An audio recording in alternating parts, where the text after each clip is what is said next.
Xin chào Việt Nam.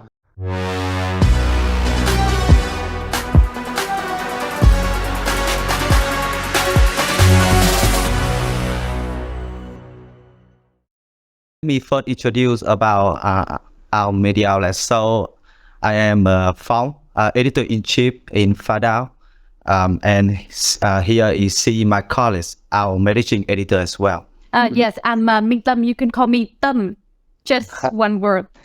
We come from Vietnam, so actually this is the first time we have a big honor to have a chance to interview developer. I mean, like in a 3A studio like this. So it's a really great time, and really thank you for joining with us. No, it's nothing at all. Yeah, I feel honored to be your first. Okay. Hi, I'm Dan. I'm technical art director at Dambuster Studios. And I'm Adam. I'm the design director at Dambuster Studios. Okay, so Dead Island 2 will be released tomorrow, right? So how do you feel right now? Really excited. It's been great. We've seen like the first reviews come in. Obviously, we've got some really great reviews. So yeah, we're really happy. Big sigh of relief, because when you've been working on something for like 5 years, you know, and you don't know for sure what's going to happen when people get their hands on it. So it's been really nice to see that, and I think the fans, once they get their hands on it tomorrow, are going to love it as well. So. Which is, you know, it's an amazing feeling when you've put your heart and soul into something, to see the kind of joy that it's bringing. So yeah, we're good. And I think it is, we were just speaking to some people from Thailand, and like it hadn't really occurred to me before today that like there's people on the other side of the world playing this game, and that's so cool. It's like, I'm just like, that's amazing. Yeah. Yeah, you know, of course, Vietnamese fans, we're all of it, and you know, the trailer since 2014, people are so, you know, fascinating about that. They talk about it all the time, and right now, after like 9 years, and it finally outed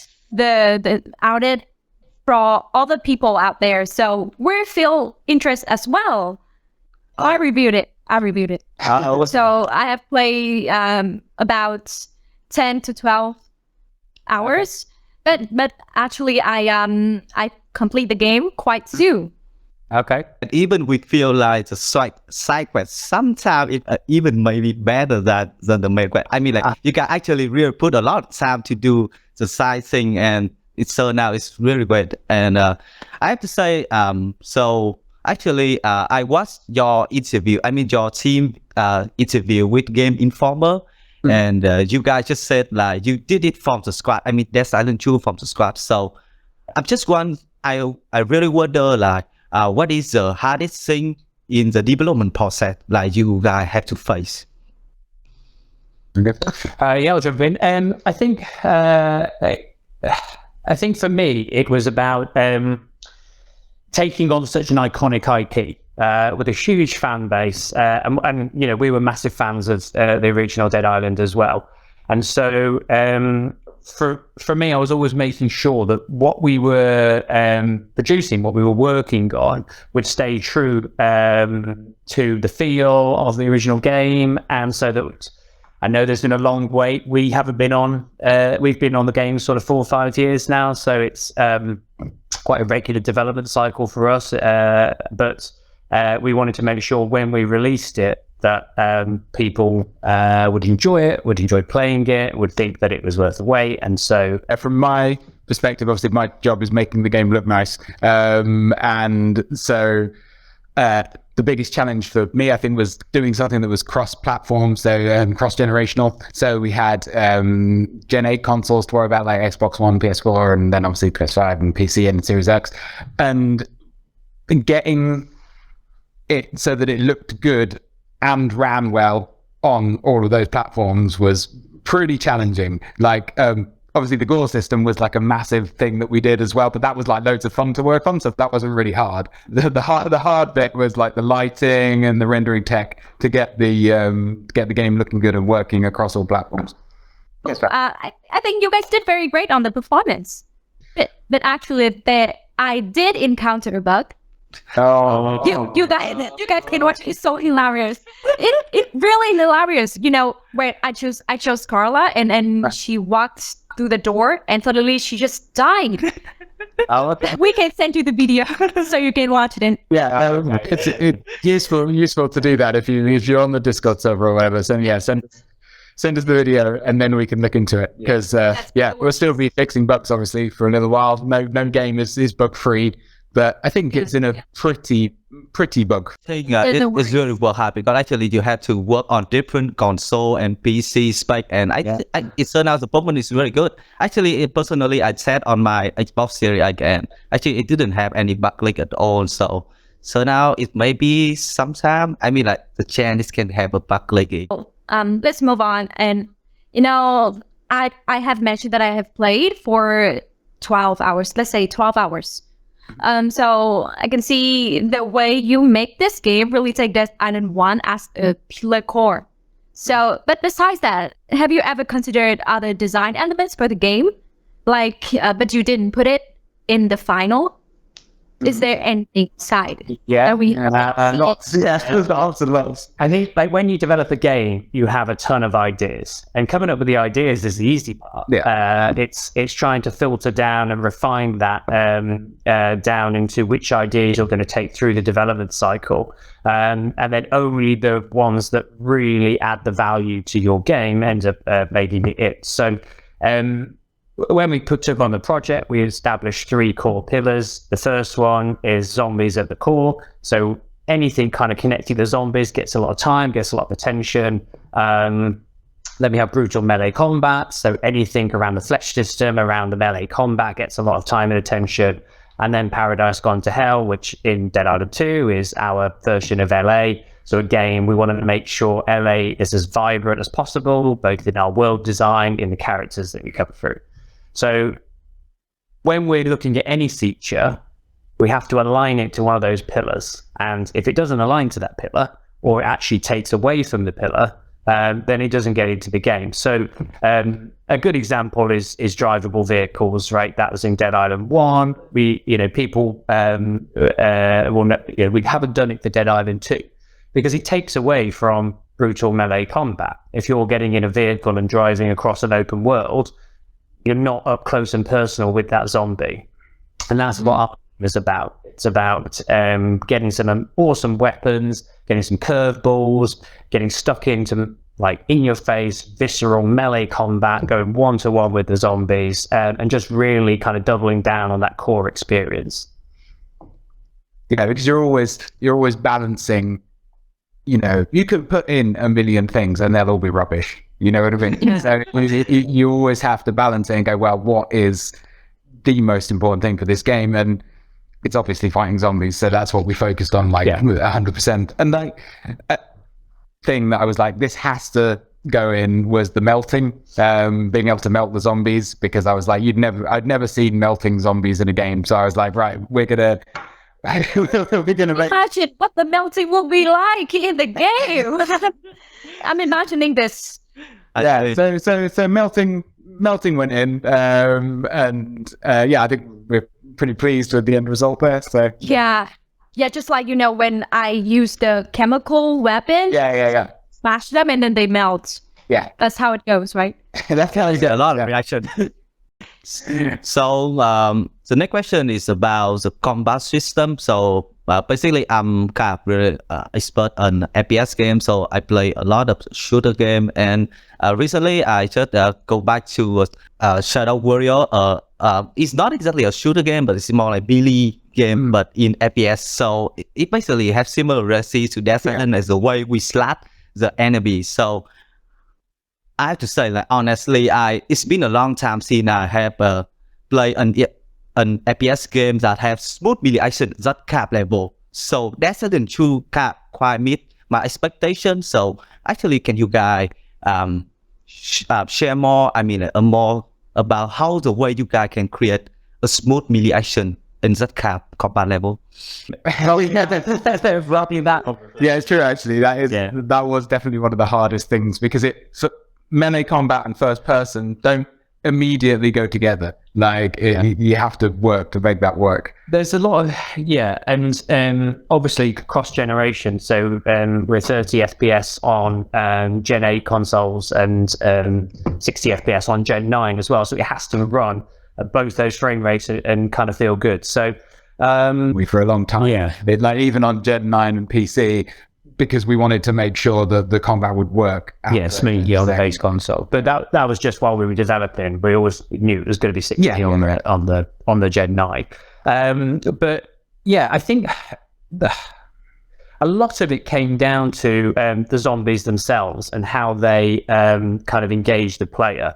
And there's a lot of kind of mechanics under the behind the scenes. That are making sure that you don't get swamped from 360 and that the zombie is on screen with the player.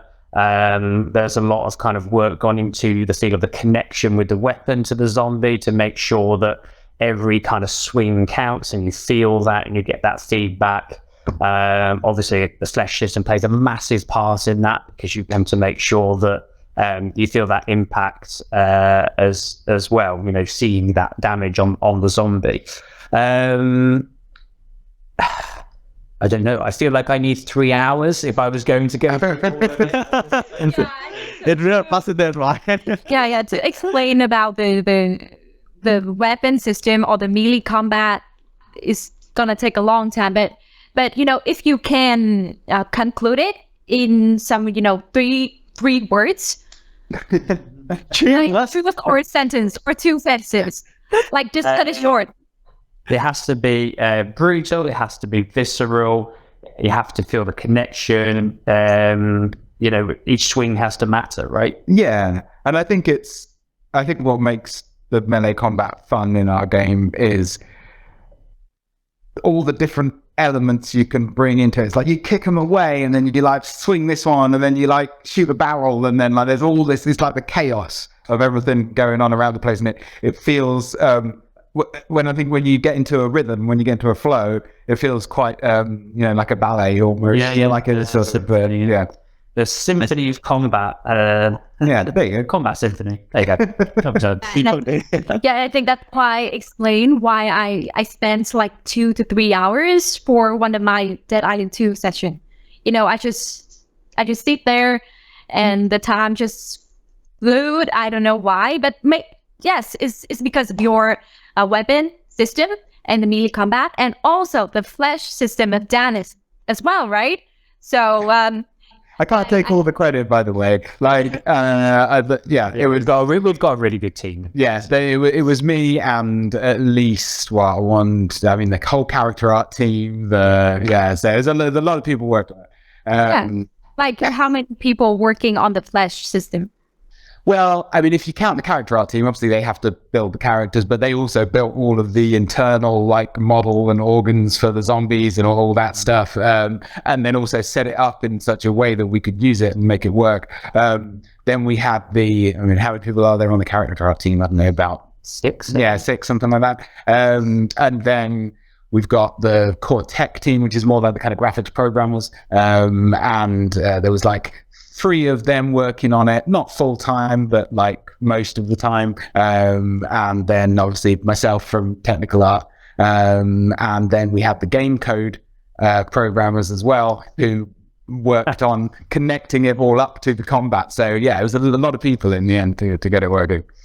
I'd say there was a few times that I'd walk past the character art screens like with a coffee and just do a double take as there's some internal organs being modelled. Yeah, great. What is the core thing or the main thing that get us goosebumps every time we slash those zombies?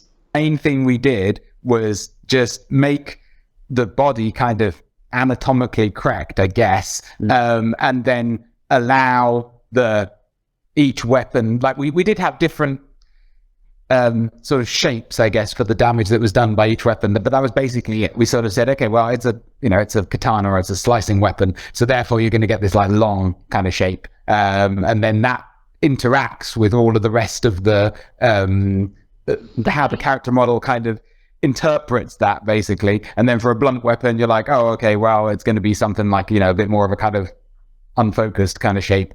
But actually, all that was like, just like literally the shape. And then we just apply that, and then the flesh system kind of puts that in the right place on the zombie, and then reveals all the guts and so on that's in there.